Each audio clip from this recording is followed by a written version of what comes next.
whooped it. Bitch, I'm outside of some movie. Blue cheese, I swear I'm addicted to blue cheese.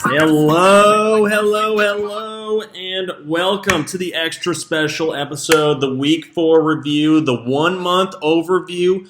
Extra special, let's jump right in. Quick hits, COVID's the MVP, my team's stunting on you hoes, and it's time to bust out the motherfucking shovels.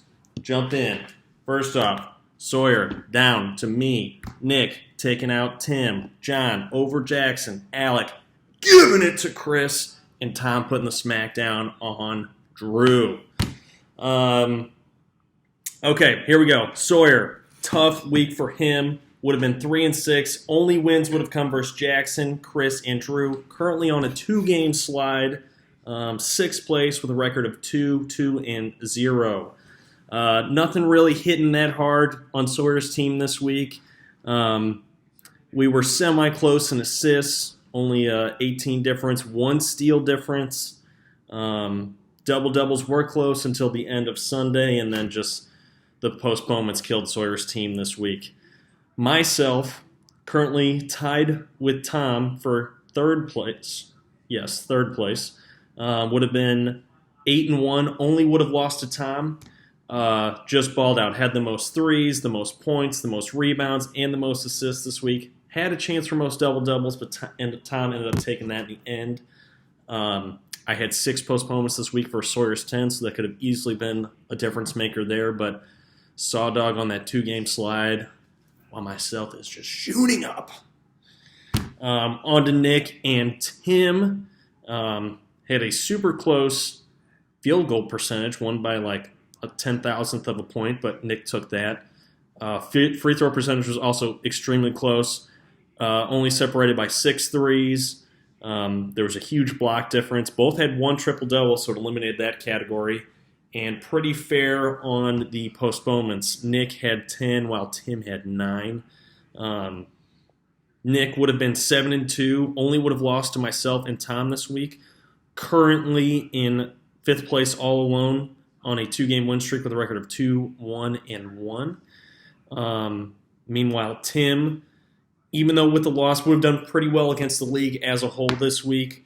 Record would have been 4-3-1 with losses to Nick, myself, and Tom, tying Alec and John. MVP of that matchup's got to be C.J. McCollum. 479 from the field, 19 threes, 96 points, and a double-double. Hope he is not injured for very long because he's been balling out to start the year. Back up. MVP of my week for Sawyer, KD, 613 from the field, 875 from the stripe, 12 threes, 102 points, 1 double-double. On to Jackson and John. Jackson mopped the floor in percentages, but John beat him in threes, points. Rebounds were close, but still won. Assists, steals, double-doubles, and had that kicker in the triple-double to take it home. Blocks were close, double-doubles were close, but Jackson's team isn't getting a lot of blocks or a lot of double-doubles this year, so don't know if he's going to quite come back, so John's going to take that win. John did have 10 postponements versus Jackson's 8, but the MVP, going to be seeing this a lot, is going to be Luka. 494 from the field, 12 threes, 98 points, 38 rebounds, 37 assists, 3 double-doubles, and a triple-double. Ballin'. John, currently tied for 1st place with Alec, would have been 4-4-1 this week. Only would have won versus Jackson, Sawyer, Chris, and Drew. He would have tied Tim. Currently on a 2-game win streak, record of 3-0-1. Meanwhile, Jackson, down at the bottom, 10th place, tied for 8th. So I guess that's a positive. Only would have won versus Chris and Drew. Currently on a 3-game slide, record of 0-3-1. Alec versus Chris. Alec had the most postponements this week with 13 compared to Chris's 9, but it didn't really matter. Al wiped the floor, not even with a full week. Took both percentages, took threes, took points, took rebounds, took assists, took steals, lost blocks, lost turnovers, but won double-doubles and had the most triple-doubles this week with 2. Al would have been 4-4-1 this week. Wins versus Chris, Sawyer, Jackson, and Drew. Also tying Tim. 3-game win streak for Al. Meanwhile, Chris currently tied for 8th would have been 0-9. Ad drops is the name of the game, Christopher. Get on it and get after it. Chris on a 2-game slide, record 0-3-1. Finally, we've got Tom and Drew. Mr. Tom, Mr. 9-0 this week. Papa Tom, killing it. Had the highest field goal, had the most blocks, had the most double-doubles. Only had 5 postponements, best in the league. Meanwhile, Drew had 12. Fair summation that even if Drew hadn't had those 12 postponements, he may have lost, but that just shows how solid of a week Tom had. Drew did have the highest free throw percentage with 871. Crazy. Tom, currently tied with myself for third place. 2-game win streak, record of 3-1-0. Meanwhile, Drew tied for 8th. 2-game slide. Only would have beaten Chris, record of 0-3-1. Special shout out to everyone. Set your lineups. We're all adults. We're all gentlemen. Set your fucking lineups. We'll just roll through the top categories in the league. Tom had the highest field goal with 519. Drew had the highest free throw with 871. I had the most threes with 92, the most points with 807, the most rebounds with 292, and the most assists with 166. You heard that right. That's 4 categories. Tim had the most steals with 49. Tom had the most blocks with 44. Chris had the fewest turnovers with 50. Tom had the most double-doubles with 13, and Alec had the most triple-doubles with 2. Yahoo's number 1 ranked player of the week is Jokic. We're probably going to be seeing that every week, but he was 536 from the floor, perfect from the charity stripe, 81 points, 36 rebounds, 30 assists, 12 steals, 3 double-doubles, and a triple-double. Crazy. He was also the best average-ranked player. Average 1.3 threes a game, 27 points, 12 rebounds, 10 assists, and a double-double a game. But my personal favorite player for this week had to be Dame Time, 529 from the field. Also perfect from the free throw line. He hit 34 straight free throws. 15 threes, 121 points, 29 assists. Incredible game from Dame Dalla. Best matchups going forward. There's not a great ones this week, but we've got a couple ones. Obviously, the gold star is going to be Tom versus John. Nick and Sawyer with that silver star. Tim and Jackson with the bronze star. Alec and Drew with the first poop game. And Chris and myself with the second poop game. Things could change. Let's make those games interesting. That was it for your weekly review. Let's jump into the first month of the year review. I'm going to start off just going by totals alone across the league.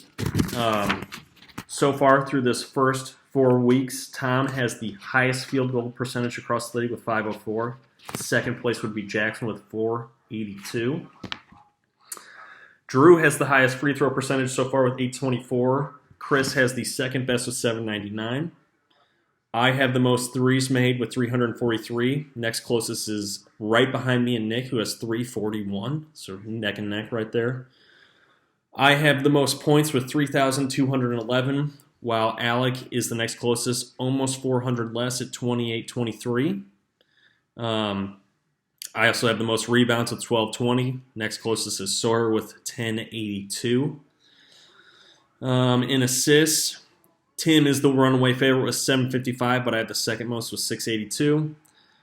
Alec has the most steals with 184 compared to Tom at the next with 174. Tom has the most blocks with 155. Meanwhile, Nick is second with 135. Drew has the fewest turnovers with 246. Chris has the second fewest with 264, and I have the most with 450. So quite the disparity there. I have the most double-doubles with 43. Tied for second place is Alec and Sawyer with 37. And Tim running away with triple-doubles, 11. Next closest is 3 teams with 3. Jumping in, we'll try and help everybody out a little bit where they're going to go from here on out. These are not ranked in any particular order. I just did them from first place in the league down to last place. So Alec has been 4-0 in points, steals, and double-doubles. 3-1 in field goals, free throws, rebounds, and assists. That is a hell of a lineup for Big Al so far. Really, his only negative category that he's lost in more times than not is turnovers. So if you're trying to beat up on Al, you better come hard and come to collect because he's on fucking fire. In second place, we have Mr. Olsen, the good. 4-0 in rebounds and double-doubles. 3-1 in threes, points, assists, steals, blocks. And I think I meant triple-doubles there. May have been a typo. The only bad news for John is he's 0-4 in field goal, free throw, and turnover. But by my calculations, if he's winning that many categories and only losing 3, he's going to be winning every week. So you got to take those percentages from John while you can. Next up with Tom, good for him. 4-0 in field goal and threes. 3-1 in points, steals, and blocks. The bad news for Tom is he's only 1-3 in double-doubles, and he's 0-4 in free throws. It's really hard to stream for percentages every week to week. I get that. But if your team is just naturally good at one of those, it's always a huge help on the year because it's like an automatic category you can take to the bank.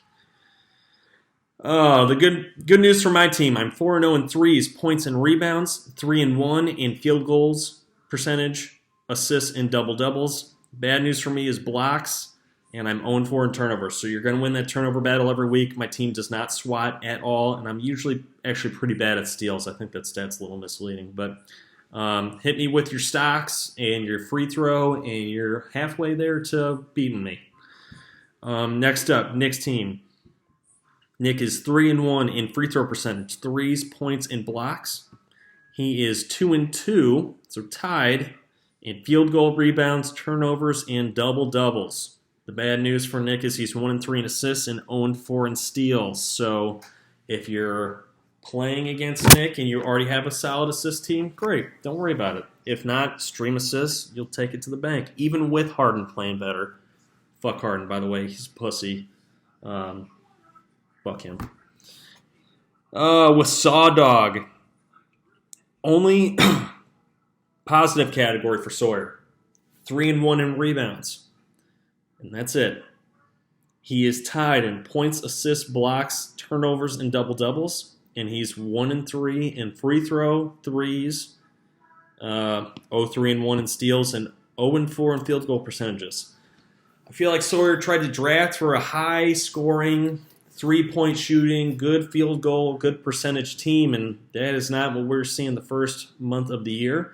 Things could obviously turn around, but there's a lot of things to pick at there if you want to try and beat Sawdog so far. So have at it. With Tim, the good news, 4-0 in assists, 2-0-2 in triple-doubles. You're probably going to lose. He's at least going to get one a week, especially when Westbrook comes back. So that's kind of already a last category for you. Tim is tied free throw, steals, turnovers, and double-doubles. I expect those double-doubles numbers to come up. Westbrook's basically been out the past week and a half. Bad news for Tim. 1-3 in threes and rebounds, 0-3-1 in blocks, 0-4 in field goal and points. Westbrook just being on your team, you're not going to win field goal basically ever. So take advantage where you can. Mr. Chris, Mr. New Guy, 3-0-1 in turnovers, 3-1 in free throw percentage, tied in blocks and double-doubles, and 1-3. Bad news, field goal, rebound, assist, 0-4 in threes, points, steals. Chris, you need it all. Hit the fucking waiver wire, add drop like crazy. Fuck percentages. You should be trying to win those other categories. Drew, good news, 3-1 in field goal, free throw, and turnover, 3-0-1 in steals. That probably comes from the lack of add drops, although I've been seeing you make some. Your boy Jaylen Brown still balling. Could have had Christian Wood, but Jaylen Brown still playing pretty good. Bad news for Drew. 1-3 in threes, points, assists, blocks, 0-4 in rebounds and double-doubles. Again, just hit the waiver wire, guys. I know it's thin right now with the postponements and everything going on, but you just got to stream. Stream. Finally, Jackson, good news. Field goal percentage and turnovers, 3-1 in free throw percentage. Bad news, 0-4 in points, rebounds, assists, and double-doubles. The bottom 3 teams, break out your fucking shovels because you're in a huge fucking hole to start the year. some of you need to get a W this week to try and pull yourself out of it, or else it's going to be going downhill and going downhill quick. That's it.